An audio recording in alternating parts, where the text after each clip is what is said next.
राधा रानी की सुंदर कथा। एक संत बरसाना में रहते थे और हर रोज सुबह उठकर यमुना जी में स्नान करके राधा जी के दर्शन करने जाया करते थे। यह नियम हर रोज का था। जब तक राधा रानी के दर्शन नहीं कर लेते थे तब तक जल भी ग्रहण नहीं करते थे। दर्शन करते करते तकरीबन उनकी उम्र 80 वर्ष की हो गई थी। आज सुबह उठकर रोज की तरह यमुना जी के स्नान किया और राधा रानी के दर्शन को चले गए। मंदिर के पट खुले और राधा रानी के दर्शन करने लगे। दर्शन करते करते संत के मन में भाव आया कि मुझे राधा रानी के दर्शन करते करते आज 80 वर्ष हो गए, लेकिन मैंने आज तक राधा रानी को कोई भी वस्त्र नहीं चढ़ाया। यह विचार संत जी के मन में आया कि जब सभी मेरी राधा रानी के लिए कुछ न कुछ लाते हैं तो मैं भी अपनी राधा रानी के लिए कुछ न कुछ लेकर जरूर आऊँगा, लेकिन क्या लाऊं जिससे मेरी राधा रानी खुश हो जाए। तो संत जी यह सोचकर अपनी कुटिया में आ गए। सारी रात सोचते सोचते सुबह हो गई। उठकर स्नान किया और आज अपनी कुटिया में ही राधा रानी के दर्शन पूजन किए। दर्शन के बाद मार्केट में जाकर सबसे सुंदर वाला लहंगा चुनरिया का कपड़ा लाए और अपनी कुटिया में आकर के अपने ही हाथों से लहंगा चुनरिया को सिला और सुंदर से सुंदर उसका लहंगा चुनरिया में गोटा लगाए। जब पूरी तरह से लहंगा चुनरिया को तैयार कर लिया तो मन में सोचा कि इस लहंगा चुनरिया को अपनी राधा रानी को पहनाऊंगा तो बहुत ही सुंदर मेरी राधा रानी लगेगी। यह सोच करके आज संत जी उस लहंगा चुनरिया को लेकर राधा रानी के मंदिर को चले। मंदिर की सीढ़ियां चढ़ने लगे और अपने मन में सोच रहे हैं, आज मेरे हाथों के बनाए हुए लहंगा चुनरिया राधा रानी को पहनाऊंगा तो मेरी लाडली खूब सुंदर लगेगी। यह सोचकर चले जा रहे हैं। इतने में एक बरसाना की लड़की लाली आई और बाबा से कहती है, बाबा आज बहुत ही खुश हो, क्या बात है बाबा बताओ ना।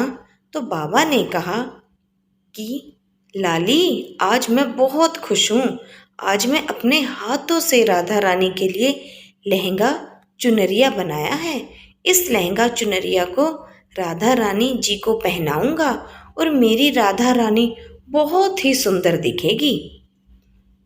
उस लाली ने कहा, बाबा मुझे भी दिखाओ ना, आपने लहंगा चुनरिया कैसी बनाई है। लहंगा चुनरिया को देखकर वो लड़की बोली, अरे बाबा राधा रानी के पास तो बहुत सारी पोशाक हैं, तो ये मुझे दे दो ना। तो महात्मा बोले कि बेटी तुमको मैं दूसरी बाजार से दिलवा दूंगा, ये तो मैं अपने हाथ से बनाकर राधा रानी के लिए लेकर जा रहा हूँ, तुमको और कोई दूसरा दिलवा दूंगा। लेकिन उस छोटी सी बालिका ने उस महात्मा का दुपट्टा पकड़ लिया, बाबा ये मुझे दे दो। पर संत भी जिद करने लगे कि दूसरी दिलवा दूंगा, ये नहीं दूंगा। लेकिन वो बच्ची भी इतनी तेज थी कि संत के हाथ से छुड़ा लहंगा चुनरिया को छीन कर भाग गई। अब तो बाबा को बहुत ही दुख लगा कि मैंने आज तक राधा रानी को कुछ नहीं चढ़ाया, लेकिन जब लेकर आया तो लाली लेकर भाग गई। मेरा तो जीवन ही खराब है, अब क्या करूँगा। यह सोचकर संत उसी सीढ़ियों में बैठे कर रोने लगे। इतने में कुछ संत वहाँ आए और पूछा, क्या बात है बाबा आप क्यों रो रहे हो। तो बाबा ने उन संतों को पूरी बात बताई। संतों ने बाबा को समझाया और कहा कि आप दुखी मत हो, कल दूसरी लहंगा चुनरिया बना के राधा रानी को पहना देना। चलो राधा रानी के दर्शन कर लेते हैं। इस प्रकार संतों ने बाबा को समझाया और राधा रानी के दर्शन को लेकर चले गए। रोना तो बंद हुआ, लेकिन मन खराब था क्योंकि कामना पूरी नहीं हुई ना।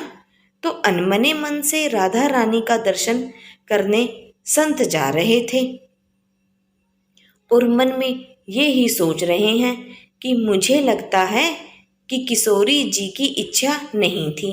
शायद राधा रानी मेरे हाथों से बनी पोशाक पहनना ही नहीं चाहती थी। ऐसा सोचकर बड़े दुखी होकर जा रहे हैं। मंदिर आकर राधा रानी के पट खुलने का इंतज़ार करने लगे। थोड़े ही देर बाद मंदिर के पट खुले तो संतों ने कहा, बाबा देखो तो आज हमारी राधा रानी बहुत ही सुंदर लग रही है। संतों की बात सुनकर कि जैसे ही बाबा ने अपना सिर उठाकर के का देखा तो जो लहंगा चुनरिया बाबा ने अपने हाथों से बनाया कर लाए थे वही आज राधा रानी ने पहना था। बाबा बहुत ही खुश हो गए और राधा रानी से कहा, हे राधा रानी, आपको इतना भी सब्र नहीं रहा? आप मेरे हाथों से मंदिर की सीढ़ियों से ही लेकर भाग गईं, ऐसा क्यों? सर्वेश्वरी श्री राधा रानी ने कहा कि बाबा आपके भाव को देखकर मुझसे रहा नहीं गया और ये केवल पोशाक नहीं है, इसमें आपका प्रेम है। इसलिए तो मैं खुद ही आकर के आपसे लहंगा चुनरिया छीन कर भाग गई थी।